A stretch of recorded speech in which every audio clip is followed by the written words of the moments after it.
Bien, pues hoy venimos con la charla de manejo nutrición, demencia y Alzheimer.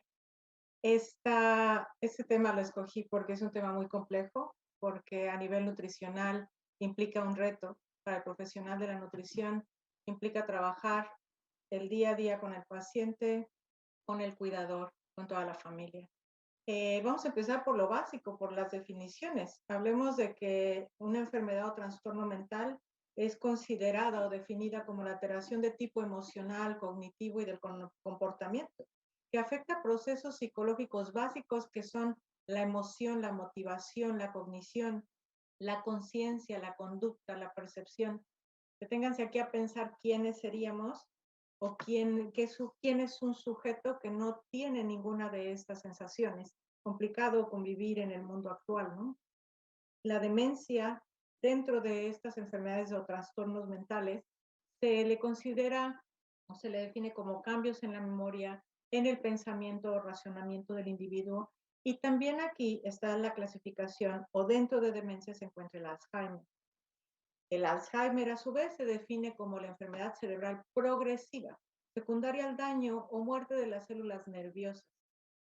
Cambios en la memoria también se presentan entonces aquí, en el pensamiento, comportamiento, conducta y el estado físico. Aquí lo único que nos piden, si se fijan, las definiciones son muy similares, una va de la mano de la otra, ambas podrían clasificarse como un trastorno mental. Lo único que se pide, es muy común incluso que escuchemos demencia y Alzheimer indistintamente. Lo único que se pide es que no digamos demencia senil, porque es como ponerle una etiqueta y decir que todos los pacientes de tercera edad van a padecer demencia. Y no es así. También la demencia se puede presentar en gente joven. Sabemos que sí, es cierto, del 60 al 80% a nivel mundial, de la población a nivel mundial se estima que padece este tipo de patologías, que son pacientes que la población que se encuentra mayor de los 60 años. Y esto, por supuesto, aumenta el riesgo de padecer. Esta es la pirámide que podemos encontrar a nivel mundial de cómo ha cambiado esta pirámide. Se sabe que está aumentando la frecuencia de demencia y Alzheimer de una forma impresionantemente alta. Vemos como, si se acuerdan, la pirámide de alimentación en 1970, esta es pirámide a nivel mundial, insisto. En 1970 la tasa de natalidad era mucho más alta que la de geriátricos después de los 65 años. 2015 va modificándose esa pirámide, miren cómo va cambiando la forma, se reducen un poco el número de nacimientos, aumenta los pacientes o las personas mayores de 65 años, sin embargo, sigue habiendo un buen número de nacimientos. Para 2060 se estima que ya la pirámide deje de tener una forma piramidal inclusive, ¿no? Por poblaciones, por ejemplo en España, esta es la población o esta era la tendencia en 1900 y así se ha modificado la pirámide, así han reducido el número de nacimientos y así ha aumentado el número de personas mayores de 65 años. ¿Qué es lo que ocurre con eso? La situación aquí entonces es que es una enfermedad que va a afectar todas las esferas. Pero, por lo tanto, no existirá un equilibrio o también llamado homeostasis. Este equilibrio nos asegura y favorece calidad de vida.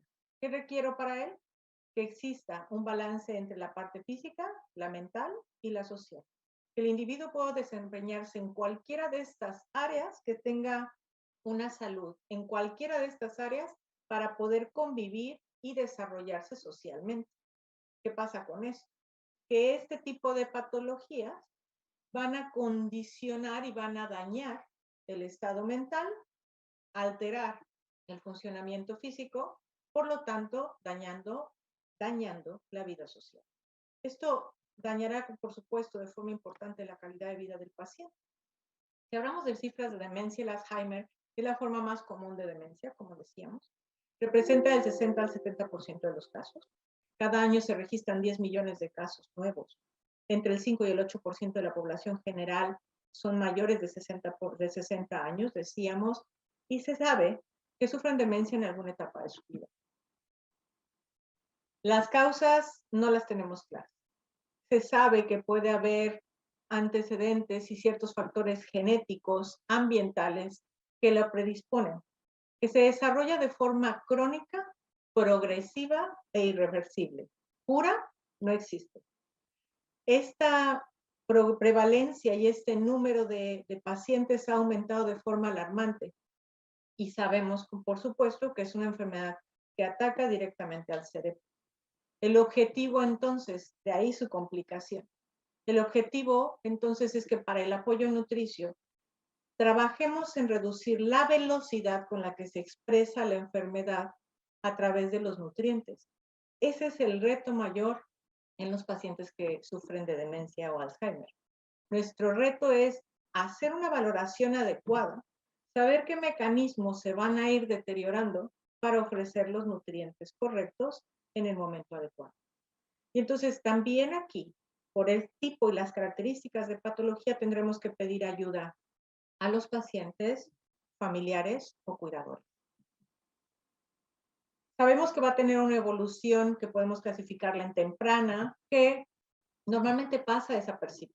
Son esos pequeños detalles como que, ay, es que se le olvidan las cosas, pierde la noción del tiempo, se desubicó, se le olvidó dónde estaba.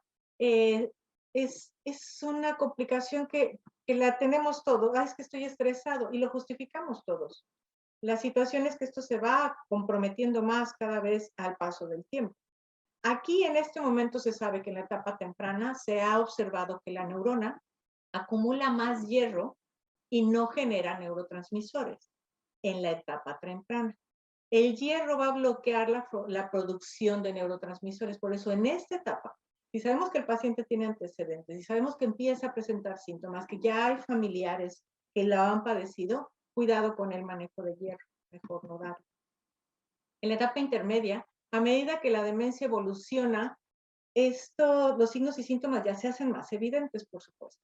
Y empieza ya a olvidar acontecimientos recientes, nombres de personas, se encuentra desubicado en su propio hogar, tiene cada vez más dificultades para comunicarse, empieza a necesitar ayuda con el aseo, cuidado personal y tiene ya problemas de comportamiento.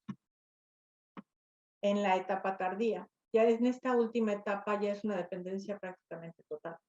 Estamos hablando de que ya habrá un problema de memoria grave, los signos físicos se hacen muy evidentes y ahora vamos a ver cuáles son. Vamos a encontrar un paciente con creciente desubicación en tiempo y espacio, dificultades para reconocer a familiares o amigos, una necesidad cada vez más de ayuda al cuidado personal, problemas para caminar, problemas de comportamiento. Ya se exacerba incluso la personalidad del paciente.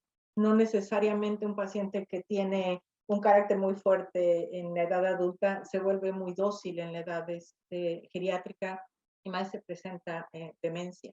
Al contrario, se exacerba. Poca gente verdaderamente se vuelve más tranquila y apacible. Todo esto recuerden que se dice que en la vejez nos volvemos niños. Bueno, pues este niño que ahora hace rabietas, ahora está frustrado porque no entiende el mundo que lo rodea. Complicado, ¿no? Ya en estas etapas, en etapa tardía e incluso ya en las avanzadas, se va a acumular el péptido beta-amiloide. Eso se los menciono porque vamos a hablar de los nutrientes que podemos usar para trabajar con estos, el péptido beta-amiloide, ya mencionamos el hierro. Vamos a necesitar apoyarnos para conocer la evolución de la enfermedad por un geriatra o un neurólogo. Eso es importante. Será importante también que siempre esté presente en la valoración del paciente el cuidador o el familiar cuidador. Es importante porque es quien más conoce al paciente, quien sabe las tendencias del paciente, quien está viviendo con el paciente su día a día. Se debe considerar el nivel académico del paciente y del cuidador. Considerar aprender las 5 primeras puntos que les voy a mencionar a continuación, que creo que estos los podemos manejar todos. Estos son el mínimo número de valoraciones que podríamos hacerle al paciente que no implican una evaluación muy profunda. Hay que analizar su estado de ánimo y su comportamiento, la forma en que interactúa con el paciente y con él mismo, su posición y orientación en lugar, tiempo y circunstancia, su nivel de atención, el lenguaje, uso de sinónimos, si es espontáneo, si es automático, si está repitiendo constantemente o si es fluido, si usa nombres adecuados y si comprende la información que se le da. Evaluar su memoria, haciéndole preguntas socioculturales, el nombre del presidente del país en el que vive, personas del pasado, del presente. Creo que esto todos lo podemos hacer en nuestro consultorio. Estas son un poco más complejas y las siguientes todavía lo van a hacer más y ya le toca a un especialista hacerlos. Sin embargo, quiero mencionárselo. Existirá también una otra valoración que se llama la praxis construccional, que es darle órdenes como un saludo meditar o persignarse o decir adiós. Eso todavía lo podemos hacer nosotros. La ideacional como el cepillo, cepillarse el cabello, vestirse o lavarse los dientes, ver qué tanto coordina. Y la lectura-escritura, por ejemplo, el que escriba su nombre, su firma, la fecha, alguna frase o que copie una frase de un cuaderno o dictarle una frase y ver cómo la escribe. Se encuentran cosas divertidas también con estos pacientes. El cálculo, por supuesto, escrito y mental. Y ya otras funciones ejecutivas que ya sería una evaluación un poco más compleja, pues la interpretación de proverbios, análisis de semejanzas, absurdos verbales. Pero si se fijan con las 5 primeras, creo que nos podemos dar una idea de cómo está nuestro paciente y lo podemos hacer todos en el consultorio. También es muy importante que estos pacientes duerman. Sabemos que los viejos no duermen y eso es un problema muy grave. Siempre debemos ver por qué nuestros viejos duerman. Hay que eliminar sustancias excitantes, ya saben cuáles, especialmente durante la tarde o al final del día. Tomar una cena ligera y dejar que pasen 1 o 2 horas antes de ir a la cama. Que jamás se vaya a la cama con sensación de hambre, si no se va a empezar a levantar o para orinar o para hacer pica y eso no nos conviene. También es importante que no beba después de las 6 de la tarde para evitar que se levante por la noche a orinar. Que realice ejercicio físico, pero hacerlo a una misma hora del día y también que no sea muy tarde. Esto le ayuda a activar a su organismo y si lo hacemos por la tarde, lo puede excitar demasiado y entonces al rato ya no va a querer dormir. Evitar siestas prolongadas, mejor que la siesta sea a media mañana, por ejemplo, los podemos sentar a que les dé el solecito, metabolizan vitamina D, se relajan y se duerman su siesta después del desayuno o del almuerzo, pero no a media tarde o por la noche, porque entonces nos va a romper el ritmo del sueño. Verificar que la medicación esté tomando, teniendo en cuenta qué medicamentos está tomando y si estos le podrían producir insomnio. Esto lo tendremos que verificar con el neurólogo o geriatra. Es importante mantener horarios de sueño regulares y crear una rutina para ir a la cama. Evitar la exposición a luces brillantes, por supuesto, las pantallas de celulares, de computadoras, de televisión. No realizar tareas, decíamos que lo aceleren mucho, que lo activen mucho, porque esto va a provocar que el paciente no se quiera ir a la cama. Mantener un ambiente adecuado, que sea cómodo, con luz tenue, y recuerden la lucecita de noche siempre puesta para que no se sienta desubicado si se levanta para ir al baño por la noche. Crear toda esta rutina o incluso esa rutina de lávate los dientes, ponte tu pijama o toma una ducha templada, dependiendo del paciente, del clima, cómo vamos a hacer esa rutina para que el paciente se sienta cómodo y entienda que ya lo vamos a llevar. Aquí también hay que tener presente que los viejos tenemos un gran problema por la soledad, por la falta de actividades, porque ya no pueden salir de sus casas. Es frecuente la presencia de alcoholismo. Tendremos que valorarlo en los pacientes. A veces no lo preguntamos y nos enfocamos con que come frutas y verduras y los demás ni siquiera lo preguntamos. Y el alcoholismo es un problema que debemos de tener presente y de no olvidar dentro de las preguntas de nuestra historia clínica nutricional. Recordarles que el vino no son uvas, porque hay mucha gente que lo sigue creyendo, que es importante que sepan que el alcohol al final también le aporta más calorías al paciente, le produce elevación de colesterol y triglicéridos, que es un excitante, no le va a permitir dormir, que incluso puede provocar cáncer de mama, entre otras complicaciones, ¿no? También es muy importante. Imagínense que este es un viejo, que esos son los síntomas que se presentan en la vejez. No hay reflejo de sed, existe polifarmacia.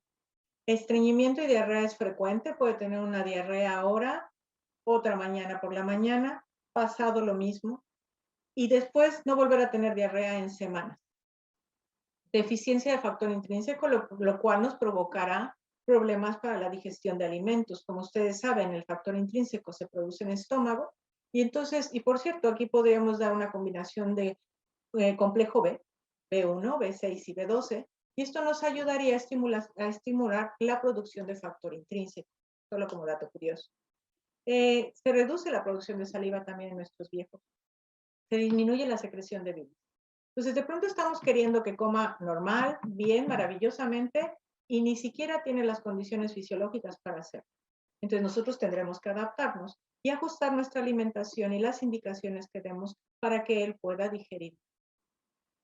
También aquí sabemos, nuestro eje cerebro-intestinal está de la mano. Está comprobado que las enfermedades, cuando no existe una buena salud intestinal, la adecuada producción de bacterias intestinales, el cerebro no va a funcionar bien. Existirán dependencias, demencia, problemas de adicciones, existirán muchas complicaciones secundarias a una mala salud digestiva, a una mala salud intestinal. Entonces también recuerden, la microbiota es vital en estos pacientes, incluso se sabe que es un factor para el desarrollo de demencia. Dentro de la historia clínica nutricional, mucho cuidado, porque bueno, lo primero es conocer perfectamente a nuestro paciente, escucharlo, escuchar al cuidador, no solo enfocarnos en uno de ellos, también nuestro paciente tiene mucho que decir. Cuidado con la teoría, ¿y a qué me refiero con esto? Muchas veces queremos seguir el librito y todas las instrucciones o las indicaciones que dice el libro de manejo del nutricio del paciente geriátrico. Y no es cierto, no se puede. Tengo que ver al paciente, tener el conocimiento, pero ver al paciente y entonces saber qué es lo que quiero hacer con él. Eso es muy importante. Y respetar sus hábitos. Porque con eso de que yo sé que tiene que comer frutas y verduras, pues entonces me la paso diciendo que coma frutas y verduras. ¿Y qué tal si él ni siquiera de joven las comía? En ese momento tendría yo que reconsiderar, no le voy a dar frutas y verduras, y le daré un suplemento de fibra, tal vez, pero no quieran a los 60, 70 años comenzar a crear esa calidad de hábitos, porque no va a ser. Revisen y sean realistas con sus pacientes. Revisa la frecuencia de consumo de productos industrializados. Piensen que esos alimentos es muy común que se coman, porque es más fácil de consumir, no los tienen que preparar. Los encuentran en cualquier lugar. Pero el problema de estos, como ustedes ya saben, las grasas trans, sales, azúcares y carbohidratos simples y complejos que van a tener van a ser importantes. Educa al paciente y al cuidador dependiendo del momento. Es importante que identifiques qué necesidades tiene tu paciente para que puedas hablar con el cuidador y que lo escuches, porque te vas a dar cuenta si el paciente come, si se salta comidas, si come pequeñas porciones o grandes porciones, que además tienen esta gracia los pacientes, que de pronto se acaban toda una sandía y de pronto se comen un pedacito y no vuelven a tomarla en semanas. Su gusto varía mucho, en muy poco tiempo. También es importante entonces, cuidado, hay que cambiar, no puedo cambiar todo al mismo tiempo. Vayan estableciendo un programa de prioridades y cámbienlas de 5 en 5. Dejen una lista de lo que tienen que seguir trabajando con el paciente, pero no lo pueden hacer todo al mismo tiempo. Si hablamos de pérdida de peso, tienen que valorar constantemente al paciente. Revisen que puede ser, hay que ver si es secundario a inactividad, si pasa mucho tiempo sentado, acostado y se rehúsa a levantarse a comer, o si dice que no tiene hambre constantemente y el cuidador no busca otra manera de alimentarlo. Recuerden que también si existe pérdida de peso, existe también pérdida de masa muscular. La pérdida de masa muscular significa pérdida proteica y eso se refleja en que no hay fuerza muscular, que el paciente no puede masticar muchas veces, se presenta temblor, descoordinación que le provoca incluso no poder sostener el cepillo para cepillarse el cabello o poderse lavar los dientes.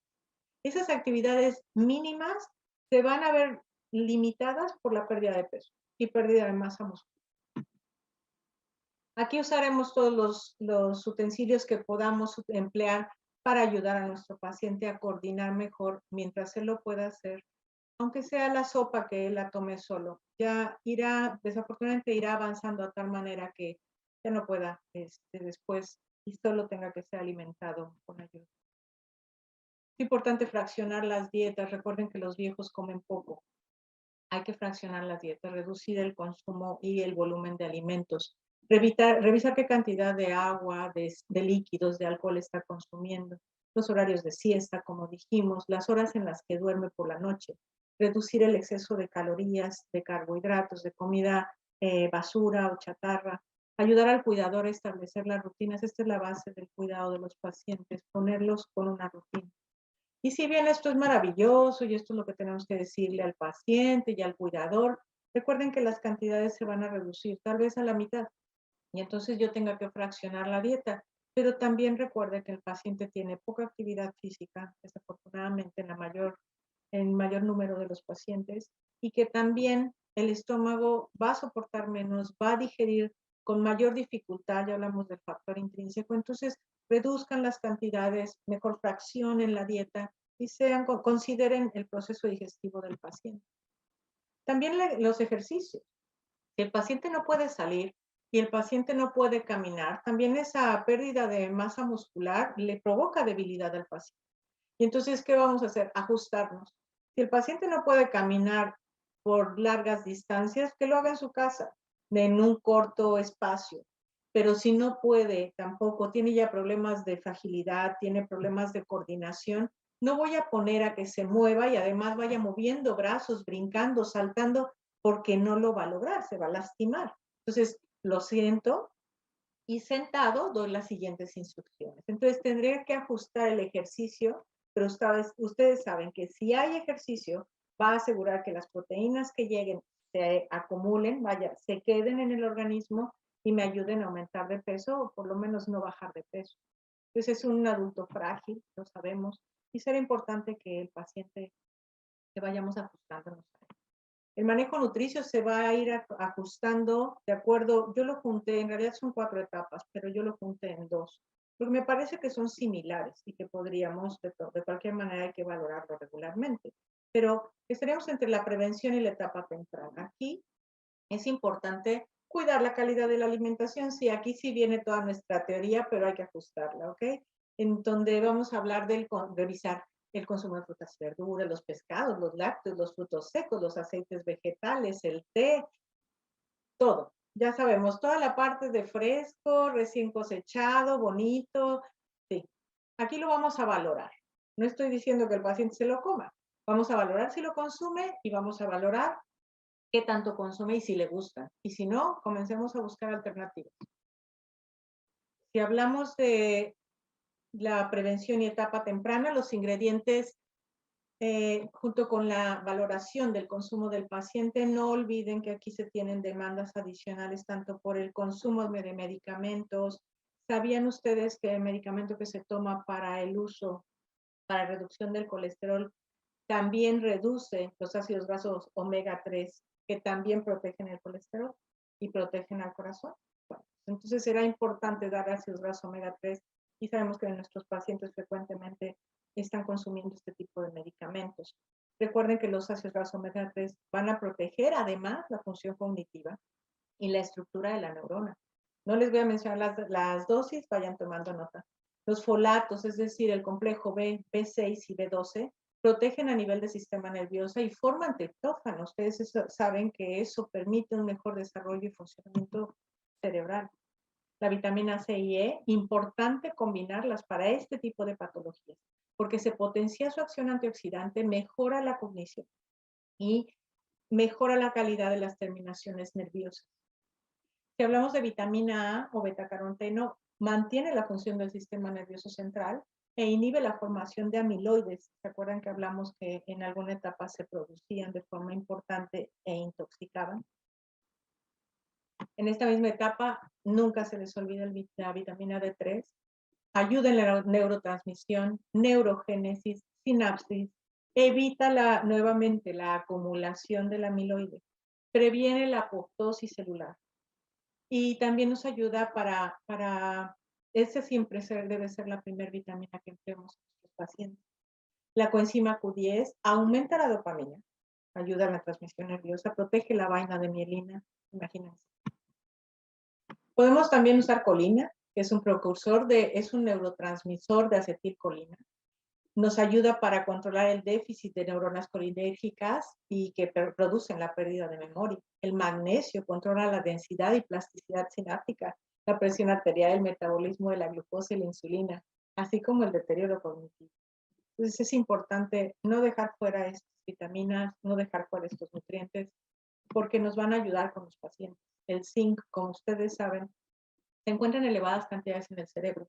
Su déficit va a provocar estrés oxidativo, por lo tanto, deterioro. Y se sabe que tiene una relación muy íntima con Alzheimer, su déficit con la presencia de Alzheimer. El selenio se requiere para ofrecer una defensa antioxidante endógena, junto con la glutatión peroxidasa, para hacer una acción contra los radicales. Y esto ayudará a que se ofrezca una barrera para el deterioro cognitivo. Interesante. Sabemos también que la combinación de colina, folato, vitamina B12, zinc y selenio actúan a nivel epigenético y modulan la expresión de genes. ¿Qué pasa? ¿Qué significa esto? Bueno, pues que van a evitar la apoptosis, que los genes se vayan deteriorando de forma más acelerada y esta es una combinación anti-envejecimiento y anti-proceso degenerativo. Entonces, de esta manera, eso se le llama la epigenética y la apoptosis, se los dejo de tarea. Esto ayuda a que los telómeros no se dañen en las células, que no se vayan deteriorando. Estos telómeros son como los cordones de las zapatillas deportivas, agujetas, lazos, dependiendo de dónde se me estén escuchando. Bueno, pues estos lazos, como todos sabemos, tienen una capita de plástico en la parte superior. Bueno, pues esta se va perdiendo al paso de la edad. Después eso, al perderse, eso hace que esos hilitos se vayan separando, ¿es cierto?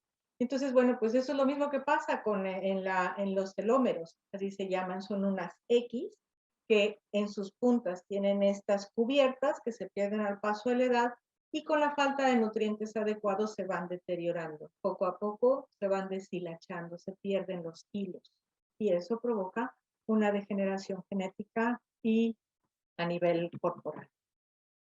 También aquí sabemos que será importantísimo, ya hablamos del eje cerebrointestinal, y el uso de probióticos, y cepas como los Lactobacillus rhamnosus, los acidófilos, los lactis, el bifidobacterium, el plantarum o el bifidobacterium brevis, nunca deben de estar fuera. Recuerden que se deben de ofrecer con leche y con yogur o jugo, o también durante los alimentos. ¿Por qué? Porque esto va a crear una barrera que van a permitir que lleguen hasta el intestino en óptimas condiciones y activen la flora bacteriana en el intestino.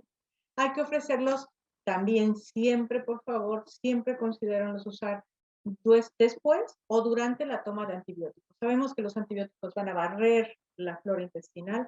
Nunca olviden darlos cuando se están tomando. Los tratamientos con nutrientes para demencia y Alzheimer son los que tienen en pantalla. Sabemos que especialmente la fosfatidilcerina tiene un efecto muy importante, este aminoácido, con la demencia. Y el Alzheimer, el ácido alfa-lipoico, ¿saben? Se está hablando mucho de ácido alfa-lipoico, los invito a que lo estudien un poco. Este es un nutriente que se le está dando incluso más valor que la vitamina C y que la vitamina D, para que se imaginen todo el efecto que tiene a nivel orgánico. Si hablamos ya de la siguiente etapa, que les decía, las junté, aquí yo hablaría de la etapa intermedia y avanzada. Y bueno, pues aquí ya estaríamos hablando de disfagia. Y el paciente aquí ya tiene problemas para tragar, para deglutir, incluso líquidos muchas veces. Tendremos que estar manejando y revisando constantemente al paciente para ver cuál es su grado de alteración para el manejo de alimentos. Y existen signos que podemos valorar. Los signos y síntomas son dolor al tragar recurrente, que el paciente se queje cuando quiere comer o que ya no quiera comer porque se va sintiendo incómodo, que esté regurgitando los alimentos, tos al tragar, voz ronca, evitar alimentos específicos durante la comida por la dificultad que está provocando todo esto del dolor, la regurgitación o la tos. Acidez estomacal frecuente, arcadas al tragar, babeo recurrente o que se atragante con la comida. Los síntomas y los signos son inmensos, desafortunadamente en disfagia. También podemos encontrarlo que tenga sensación de cuerpo extraño en la garganta, neumonías. ¿Por qué? Porque no traga correctamente. Se altera el proceso de deglución no se cierran las vías respiratorias y entonces se va al pulmón el alimento, entonces empieza a tener neumonías. Baja de peso repentina, porque el paciente incluso también les decía ya no quiere comer, dificultad para tragar sólidos, para tragar líquidos, tensión corporal al momento de comer, residuos de comida que podemos encontrar en la boca, siempre habrá que revisar la boca después de comer, y neumonías aspirativas, por supuesto. Tenemos aquí la clasificación de GOS, Googling Swallowing Screen. Bueno, pues esta clasificación lo que hace es que nos pide que tengamos cierta vigilancia con los pacientes a ciertos tiempos para verificar si hay tos, garraspeo, qué pasa con la saliva, si la puede tragar o no, si tiene un exceso en la producción de saliva o si alorrea, si cambia su voz. Y bueno, pues de ahí ya vamos dando una puntuación y vamos valorando qué nivel de afectación tiene el paciente para tragar, es decir, el nivel de disfagia.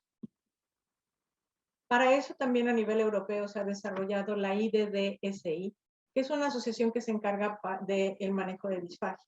Lo que han hecho es una clasificación de 7 niveles. En estos 7 niveles, que los ven de acuerdo a los colores, es la modificación que vamos a hacer al alimento que le vamos a ofrecer al paciente. Debo decirles que todas estas modificaciones tendremos que estarlas manejando regularmente con el paciente y estarlo valorando constantemente, porque podría el paciente estar manejando adecuadamente alimentos solamente con un picado fino y a la siguiente semana ya se están presentando los síntomas y ahora ya tiene que ser algo semilíquido o algo más denso. Recuerden también que la solución no siempre es pasar de algo picadito fino a líquido. El problema y el mayor problema, y no sé si lo saben, pero una de las acciones más difíciles que hace el ser humano es beber. Se activan muchísimos mecanismos en boca, en pulmones, en vías respiratorias, y eso es muy difícil de controlar. Entonces, es importante que se esté valorando qué densidad y qué características debe de tener el alimento que le vamos a dar al paciente. Recuerden, es la IDD-SI. Y bueno, pues a la hora de comer se buscará que se aumente el número de comidas, decíamos, para disminuir la cantidad a 5 o 6 tomas al día o suplementar el alimento. El alimento, sabemos que si come despacito y luego lo voy a estar alimentando todo el día, pues a qué hora lo voy a poner a hacer ejercicio, a qué hora toma la siesta, etcétera, ¿no? Habrá que buscar ese punto medio en las cosas, reducir volúmenes o suplementar la alimentación. No se debe iniciar la alimentación si el paciente se encuentra somnoliento o muy nervioso. Comer sin la televisión y distractores de la atención de la persona con disfagia. Mantener la espalda recta siempre que sea posible, tratando de mantener la cabeza ligeramente agachada. Es decir, el paciente debe de estar, si está aquí, el cuidador debe de estar un poco más abajo de su vista para que el paciente haga este movimiento. Al bajar un poco la boca y la cabeza, eso permite que se trague mejor el alimento. Si el paciente hace esto y levanta la vista, va a cerrar la vía, el esófago, y entonces no pasa el alimento. ¿Saben?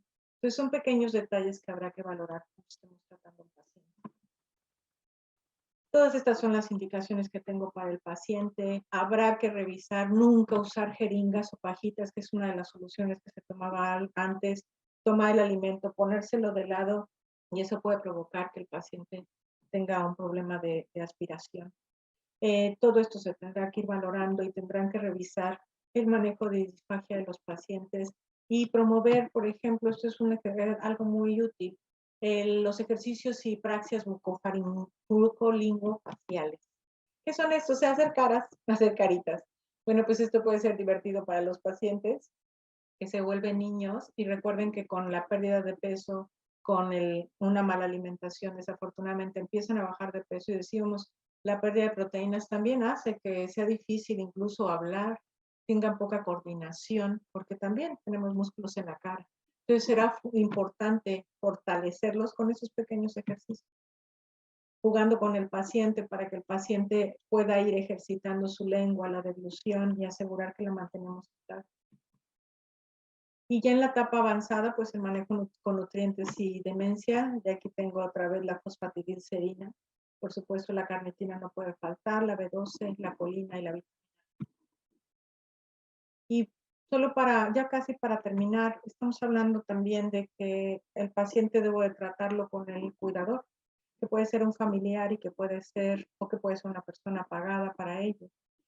Esto del síndrome del cuidador se refiere a aquellas personas que sufren el desgaste físico, psicológico y de su salud en general, con el cuidado constante y continuado del paciente. Y estoy hablando no solamente de un familiar, de un cuidador familiar, también un cuidador pagado. Tiene que trabajarse mucho con esta persona porque imagínense, vamos a poner el caso de un familiar que no recibe una paga, que vive con el paciente que se fue deteriorando, que le diagnosticaron demencia y que 24 horas al día se dedica a esta persona. Es una persona que pierde su vida personal, que le requiere esto, un esfuerzo físico y mental muy grave y además que no es reconocido porque todo el mundo se enfoca en el paciente. Y imagínense más aún que no sea remunerado. Es importante valorar al cuidador y valorar los síntomas que puede presentar, porque se le llama así el síndrome del cuidador. Y bueno, pues se sabe que existen malestares físicos. Ellos los somatizan con dolores físicos, con dolores corporales, con malestares psicológicos, con confusión mental, cansancio, cambios de humor y depresión. ¿Me parecen conocidos esos síntomas? ¿Por qué digo que los somatizan? Claro que también pueden tener malestares físicos por estar cargando al paciente. A veces ni siquiera tienen la capacitación adecuada de cómo rodarlo, cómo cambiarle el pañal, cómo sentarlo para bañarlo, cómo cargarlo.